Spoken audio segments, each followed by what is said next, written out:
पूरा लोकल 1:50 కాకుండా 1:100 ప్రకటించమని చెప్పేది కోరుతున్నారు. నీ ముళ్ళు ఏం పోతుంది, నీ ముళ్ళు ఏం పోతుందని చెప్పి అడుగుతున్నా. ఇవాళ నీ ఇళ్లలో ఇబ్బంది లేకపోవచ్చు, కానీ పిహెచ్డీ చేసి విశ్వవిద్యాలయాల్లో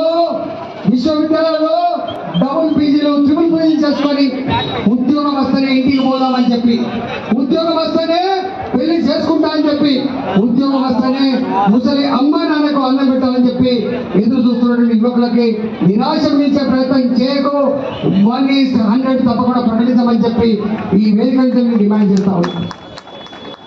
ఇవాళ నేను మాత్రమే కాదు, ఎవరైతే పని చేస్తున్నారో ఇప్పటికే వాళ్ళకు కూడా గ్యారంటీలు కూడా పోయింది.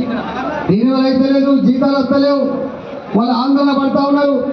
ఇవాళ ఆయన అనుకుంటున్నాడు వీళ్ళందరూ ఏం చేస్తారని చెప్పి అనుకుంటున్నారు. ఏం చేస్తారో రేపు నీ కిందికి నీళ్ళ తెలితే బిడ్డ ఇప్పుడు తెలియదు.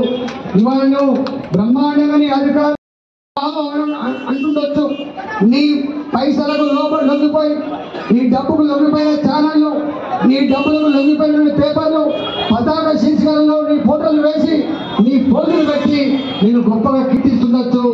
కానీ మంచి అయిందో చెడైందో లెక్క కడతాను, మా వాళ్ళు లెక్క కడతాను. ప్రతి నిత్యం నువ్వేం చేస్తున్నావో గమనిస్తున్నారు.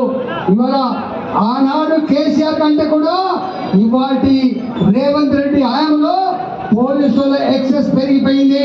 నేను కూడా హెచ్చరిక చేస్తున్నా, ఆనాడు బాసులకు ఉజూర్ అని చెప్పి కేసులు పెట్టిన వాళ్ళకు, మట్టిలో వచ్చి ఎక్కపోయి కొట్టిన వాళ్ళకు, ఇష్టం వచ్చిన కొట్టిన వాళ్ళకు ఏం గతి పట్టిందో మీకు అర్థమైంది. జైళ్ళల్లో మగ్గుతున్నారు. నీ అబ్బ జాగిరి కాదు, నీ శాశ్వతం కాదు, నీకు రాజరికం కాదు. నువ్వు 100 సంవత్సరాల కోసం నీకు రాజ్యాధికారం ఇవ్వలే, 5 ఏళ్లకు మాత్రమే ఇచ్చినావు. 5 ఏళ్ల తర్వాత మళ్ళీ మా గల్లీకి రావాల్సిందే, దండం పెట్టవలసిందే, మా ఆశీర్వాదం పొందవలసిందే. ఇవాళ నువ్వు నీ పోలీసులు లాఠీలు చూపిస్తుండొచ్చు, నీ పోలీసులు కేసులు పెడుతుండొచ్చు, నీ పోలీసులు మనం కొడుతుండొచ్చు, కానీ 5 సంవత్సరాల తర్వాత నీ పోలీసులు కాదు బిడ్డ ఓటు వేసేది. ఈ యువతరమే పట్టుబట్టి జట్టు కట్టి 20 ఓట్లు 50 ఓట్లు వేయించి బొంద పెట్టగలిగే శక్తి ఉంటుంది. కాబట్టి గా పోలీసులు నమ్ముకొని, గా నిరంతృత్వాన్ని నమ్ముకొని, అహంకారాన్ని నమ్ముకొని ఇవాళ నీకు నిజంగా మద్దతు ఇచ్చిన యువతను దూరం చేసుకుంటే నీవు అధోగతి పాలవుతామని చెప్పి ఈ కాంగ్రెస్ ప్రభుత్వాన్ని హెచ్చరిస్తా ఉన్నా. ఇవాళ నేను రోజు నిత్యం నేను మల్కాజిగిరి పార్లమెంట్ సభ్యులు ఎన్నికైన తర్వాత కంటి మీద కొడుకు లేదు. 40 ఏళ్ల క్రితం 50 ఏళ్ల క్రితం రోజు వారిగా కూలీ చేసుకున్న వాళ్ళు, అవుట్ సోర్సింగ్ ఉద్యోగులుగా, కాంట్రాక్ట్ ఉద్యోగులుగా, తీసిన కంపెనీలో పనిచేసుకున్న వాళ్ళు నెలకు 500 రూపాయలు చొప్పున ఇన్స్టాల్మెంట్ కట్టి 5 ఏళ్ల కాలంలో 30 రూపాయలు కట్టి 100 గజాలలో 120 గజాలు ఇల్లు కొనుక్కొని ఇల్లు కట్టుకుంటే ఇవాళ పురం భూమి అంటాడు వాడు, ఇవాళ వక్ భూమి అంటాడు వాడు, ఇది గవర్నమెంట్ ల్యాండ్ అంటాడు వాడు, ఈ చెరువుశిఖం అంటాడు వాడు. అదే మరో రిజిస్ట్రేషన్ చేసిండు, అదే రిజిస్టర్ ఆఫీస్ కాగితాలు ఇచ్చింది, అదే రెవెన్యూ అధికారులు కరెక్ట్ అని చెప్పిండు, అదే మున్సిపాలిటీ పర్మిషన్ ఇచ్చిండు, అదే బ్యాంకు రుణం ఇచ్చింది. కానీ 35 సంవత్సరాల తర్వాత ఇవాళ పోయి పోలీసు వాళ్ళని పెట్టుకొని పాకిస్తాన్ భారత్ బార్డర్లలో ఏ విధంగా అయితే ఇలా భయప్రాంతాలు గురి చేస్తారో ఆ పద్ధతిలో ఇలా పేదల ఇళ్లను కూల్చే ప్రయత్నం చేస్తున్నారు. ఆనాడు ఏం చెప్పిండు, డబుల్ బెడ్రూమ్ల పేరు చెప్పి కేసీఆర్ మోసం చేసిండు. నా ప్రభుత్వం వస్తే ప్రతి పేదవాడికి ఇంటి జాగా ఇస్తా, ప్రతి పేదవాడికి ఇల్లు కట్టిస్తా అని చెప్పినటువంటి రేవంత్ రెడ్డి ఇప్పటికే నా ప్రాంతంలో 3 దిక్కుల ఇల్లు కూల్చేసిండు. 3 దిక్కుల మొత్తం శ్మశాన వాడిగా తయారు చేసే పరిస్థితి చూస్తా ఉన్నాం.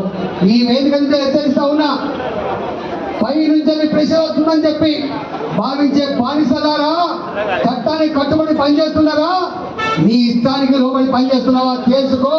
కష్టం నీవు కనుక చట్టాన్ని లోబడి పనిచేస్తే ప్రజలు హర్షిస్తారు. పై బాసుల ఆదేశాల మేరకు నువ్వు కనుక పనిచేస్తే కటకటాల పాలు తప్పదని చెప్పి హెచ్చరిస్తా ఉన్నా.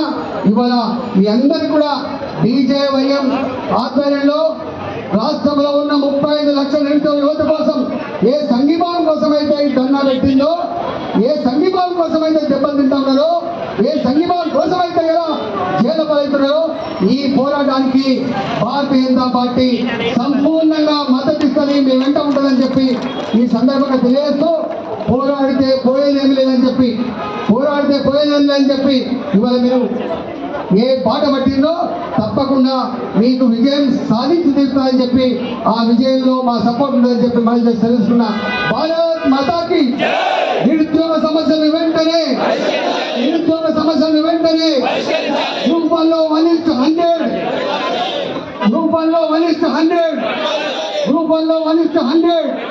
గ్రూప్ 2 పోస్టులు గ్రూప్ 3 పోస్టులు ఉద్యోగ క్యాలెండర్లో నిరుద్యోగులతో పెట్టుకుంటే ఈ కేసులు లాఠీలు అదేవిధంగా ఈ యొక్క కార్యక్రమానికి అమీర్పేట